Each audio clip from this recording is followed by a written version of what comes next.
ભાઈ ત્યાં તો 12 મહેમાન આવેલા, એમાં સાંજે વાળું કરવા બેઠા.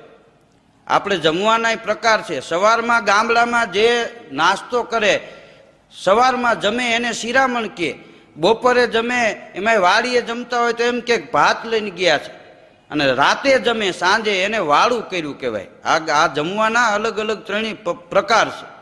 એ હાંજે વાળું કરવા મહેમાન બેઠેલા તો છેલ્લે ખીચડી આવી, તો ખીચડીમાં ખાડા કર્યા, ઘી વધારે હમાય.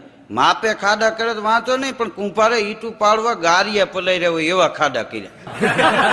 ઘરચણીની દીકરી નાનકડી તપેલી લઈને ઘી લઈને નીકળી, ખીચડીમાં ખાડા જોઈને પાછી રસોડામાં વહી ગઈ, મોટું તપેલું ઉપાડીને આવી. તો મહેમાન અંદરો અંદર વાતો કરવા માંડ્યા કે આમ જો આનું નામ સંસ્કાર કહેવાય, દીકરી કેટલી સંસ્કારી છે. એને ખબર પડી ગઈ કે આટલું ઘી પૂરું નહીં થાય, એટલે મોટું તપેલું લઈને આવી. પણ ખાડા ભર્યા ત્યારે ખબર પડી કઢી ના પીર્યા.